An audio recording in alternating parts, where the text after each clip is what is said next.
बिस्मिल्लाहिर्रहमानिर्रहीम। अस्सलाम वालेकुम नाज़रीन, आप यूट्यूब चैनल देख रहे हैं। मैं इमरान ख़ान हूँ। आज पाकिस्तान की तारीख़ का एक अहम तरीन दिन है, क्योंकि आज इमरान ख़ान साहब ने अपनी 22 साल तो नहीं, अब तो 26 साल हो गई। 22 साल तो तब थे जब वो इक़्तिदार में आए थे। तो अपनी 26 साल सियासी ज़िंदगी का सबसे बड़ा जलसा करना है, सबसे बड़ा पॉलिटिकल इवेंट उन्होंने करना है। ये उनका दावा है, उनकी पार्टी का दावा है। देखते हैं क्या होता है। लेकिन थोड़ी देर पहले मैंने एक वीडियो देखी, जब मैं ये वीडियो रिकॉर्ड कर रहा हूँ। अरशद भाई के यूट्यूब चैनल के ऊपर वो वीडियो अपलोड हुई। उनकी बेटी की आवाज़ में एक बेटी अपने बाप से बात कर रही है। मैंने उसको अपने यूट्यूब चैनल की कम्युनिटी में डाला।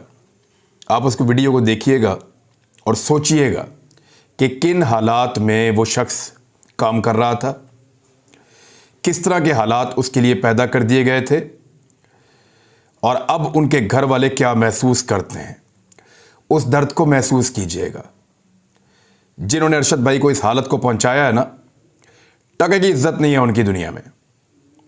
लेकिन वो ज़रा एक लम्हे के लिए सोचें कि अगर उनके बच्चों के साथ इस तरह जुल्म हो और उनको उठाकर इस तरह दरिंदगी के साथ मार दिया जाए, या उनके बच्चों को सिर्फ बोलने के जुर्म में जंगल में जाकर रहना पड़े, 2 महीने वहां पे गुजारने पड़े, छुपते फिरे एक खौफ के साए में, लेकिन वो हक बात करता रहे।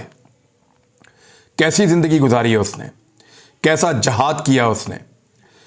तो ये जो जमीन तंग करने वाले लोग हैं ना, उन्होंने हमें वाकई बहुत तकलीफ दी है। हम इसमें से गुजरे, हम इसको जानते हैं। लेकिन अरशद भाई की बेटी की आवाज़ में जो दर्द तकलीफ मैंने महसूस की है, मैं उसको अल्फाज में बयान नहीं कर सकता। मेरे पास अल्फाज कम पड़ जाते हैं, बहुत कम कभी ऐसा होता है। बोलने का ही काम है मेरा।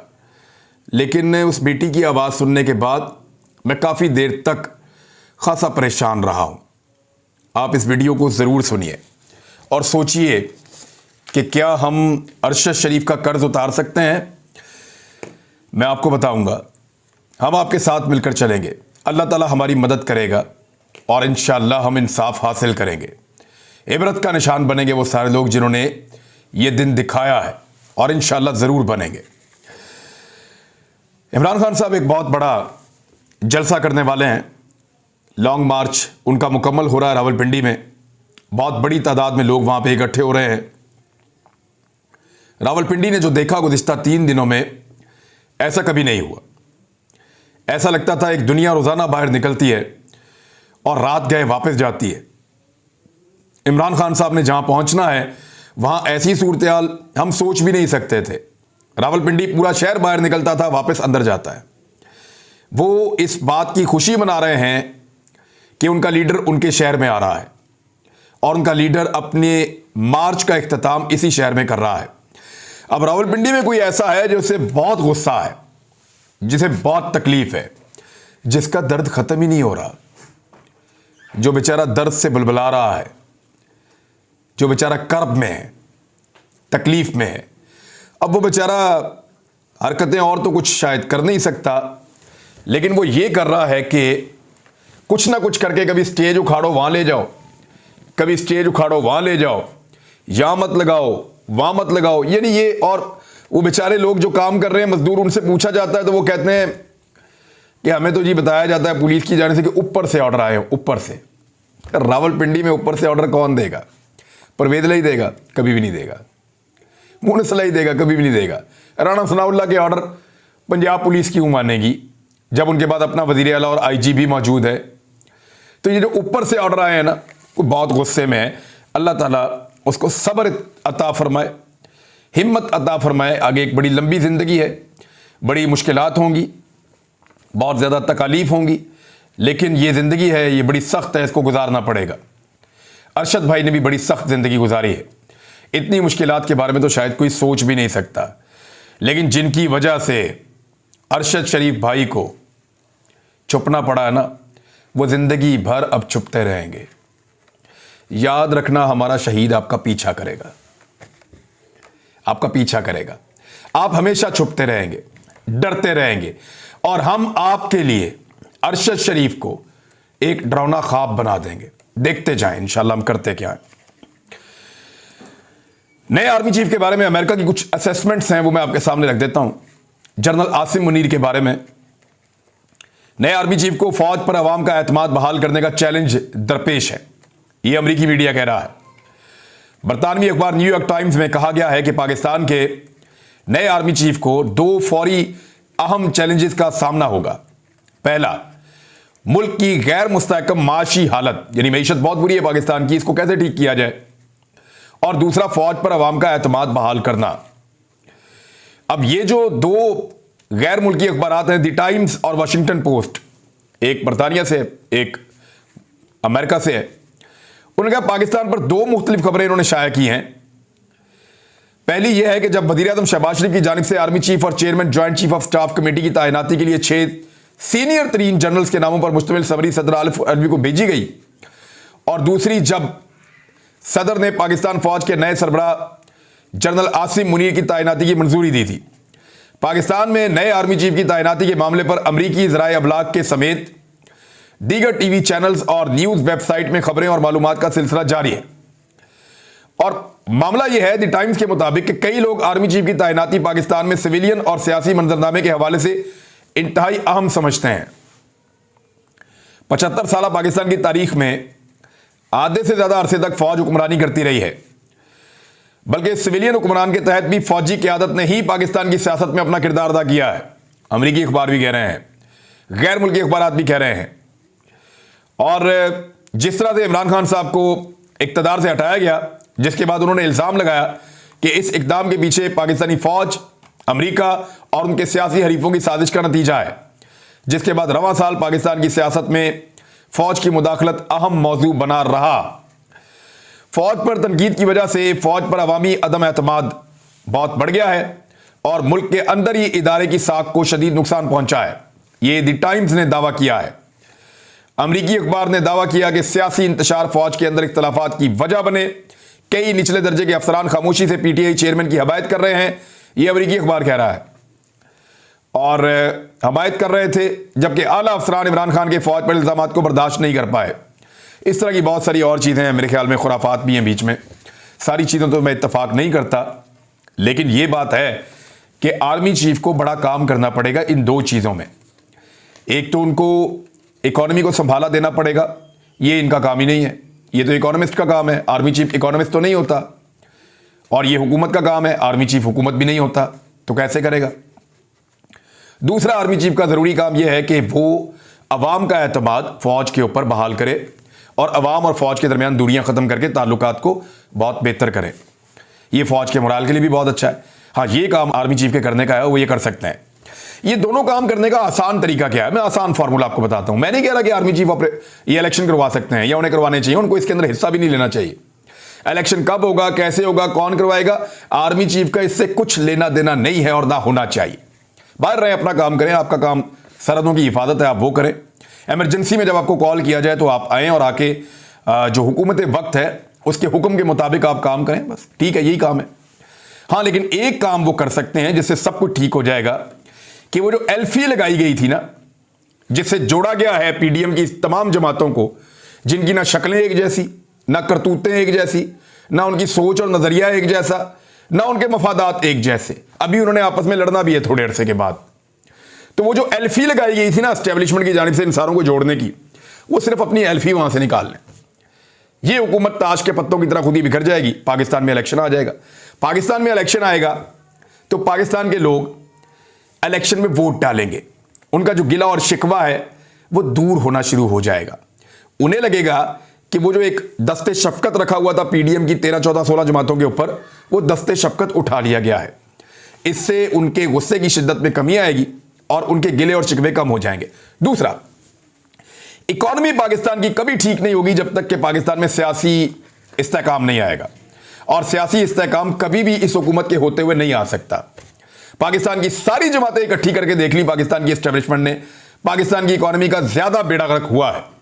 यानी वो मुल्क जो 6% की शरह से 2 साल लगातार तरक्की कर रहा था और 17 साल के बाद पहली मर्तबा ऐसा हो रहा था, ना पीपल्स पार्टी ये कर पाई, ना नवाज शरीफ ये कर पाया, कोई नहीं कर पाया। वो इमरान खान के दौर के अंदर हो रहा था। आपकी मईशत ऊपर जा रही थी, तमाम आदादो शुमार जो हैं वो पॉजिटिव थे, मुस्बत थे। दुनिया भर की जो कंपनीज हैं जो इस पे काम करती हैं या आलमी इदारे हैं वो रेटिंग मुस्बत बता रहे थे, चाहे वो मूडीज की हो चाहे वो दीगर इदारों की हो, सब कह रहे थे पाकिस्तान ऊपर की जानिब टेक ऑफ कर रहा है। पाकिस्तान की एक्सपोर्ट्स बढ़ रही थी, रेमिटेंसेस बढ़ रहे थे, टैक्स कलेक्शन ज्यादा हो रही थी, बम्पर क्रॉप्स पाकिस्तान के अंदर हो रही थी, पॉलिसीज बहुत शानदार तरीके से आगे जा रही थी। अब ऐसे में पहली मर्तबा पाकिस्तान ने रिकॉर्ड कर्जे भी वापस किए। अब ऐसे में रजीम चेंज ऑपरेशन करने के बाद हालत यह कर दी है इकोनॉमी की कि पाकिस्तान किसी भी वक्त खुदा ना खास्ता डिफॉल्ट कर सकता है, कोलैप्स करने पे पहुंचा दिया पाकिस्तान को। आज आप एलसीज खोल दें, इजाजत दे दें, लोग इंपोर्ट कर दें जो चीजें लाकर रखी हुई है पोर्ट के ऊपर, तो आपका डॉलर कहां पहुंचेगा आपको अंदाजा भी नहीं है। बेड़ा गर्क किया इस इकोनॉमी का। स्टेट बैंक ने एक दिन पहले, अभी एक दिन पहले की बात है कि स्टेट बैंक ने 1% मजीद शरह सूद में इजाफा कर दिया है, यानी कारोबार और डाउन जाएगा पाकिस्तान में। महंगाई काबू ही नहीं हो रही, 3 गुना महंगाई कर दी है, बिजली 3 गुना महंगी, खाने पीने की चीजें 3 गुना महंगी, आटा चीनी दाल घी सब चीजें महंगी कर दी और कई कई गुना महंगी कर दी हैं। उसके बावजूद इकोनॉमी को संभाल नहीं पाए। यह सारा कुछ मौजूदा इंपोर्टेड हुकूमत ने किया है।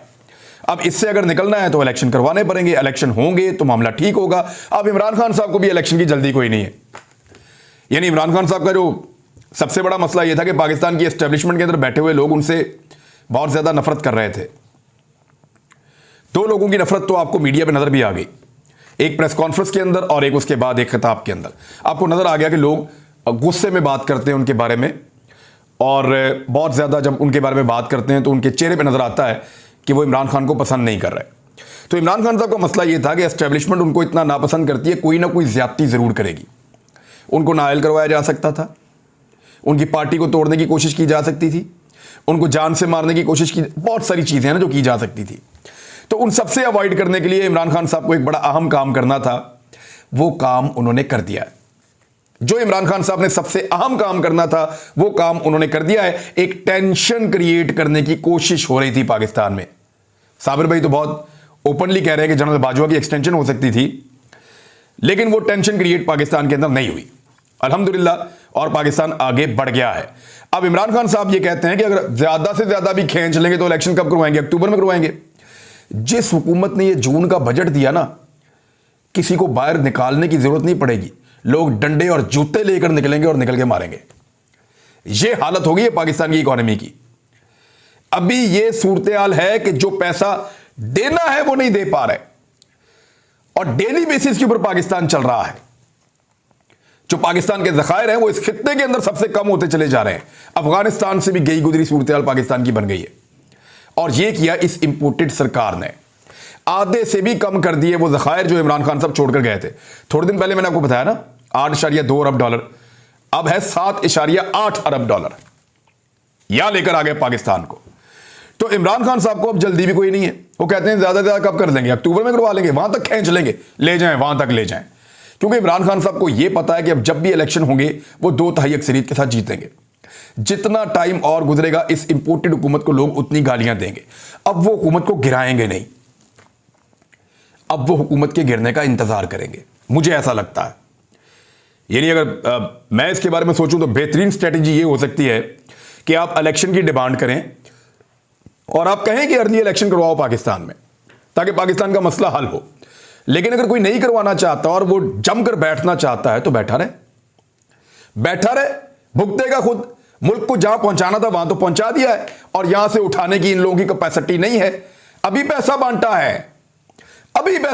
है, 50-50 करोड़ रुपया दे रहे हैं उन लोटों को जो इमरान खान को छोड़कर आए थे वादा पूरा करते हुए, ताकि वो पैसा जाकर अपने हलकों में खर्चे भी, कमीशन भी खाएं, इलेक्शन के लिए भी बचाएं, और बाद में इलेक्शन के अंदर इमरान खान को हराने की पोजीशन में आए। ये चीजें की जा रही हैं तो करके देख लें, ये भी करके देख लें, और कुछ रह गया तो वो भी करके देख लें। अब ख्वाजा आसिफ साहब ने ख्वाहिश का इजहार किया कि कुछ ना कुछ करके जो लाहौर का तख्त है उसको हासिल किया जाए, पंजाब में हुकूमत हासिल की जाए।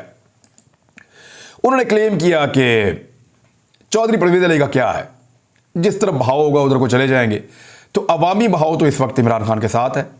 तो चौधरी परवेज अली को मैक्सिमम आप क्या दे सकते हैं? पीएमएल अगर मैक्सिमम दे सकती है तो पंजाब की वजारत आला दे सकती है, वही उनको इमरान खान ने दी हुई है। चौधरी परवेज इलाही को अगर इमरान खान को छोड़ने का जो सबसे मुश्किल उनके पास वक्त था ना, वो जनरल कमर जावेद बाजवा के दौर में था। यानी उस दौर के अंदर एस्टेब्लिशमेंट बहुत नाराज थी इमरान खान से। अगर छोड़ना था चौधरी परवेज इलाही ने इमरान खान को, तो वो उस दौर में उनको छोड़ना पड़ जाना था। और मैं इस बात के ऊपर आज भी खड़ा हूं अपनी बात के ऊपर कि चौधरी परवेज इलाही पाकिस्तान तहरीके इंसाफ नहीं है। चौधरी परवेज इलाही इमरान खान से उस तरह से जुड़े हुए नहीं हैं जिस तरह पाकिस्तान तहरीके इंसाफ के लोग जुड़े हुए हैं। यानी आप उस्मान बुज़दार का और चौधरी परवेज इलाही का मुवाज़ना इसलिए नहीं कर सकते कि आज चौधरी परवेज इलाही को यह पता चले कि इमरान खान साहब की मकबूलियत खत्म हो गई है और वो नून लीग के साथ मिलकर भी अगला इलेक्शन जीत सकते हैं, और उनको ऊपर कहीं से इशारा आ जाए तो वो जा भी सकते हैं।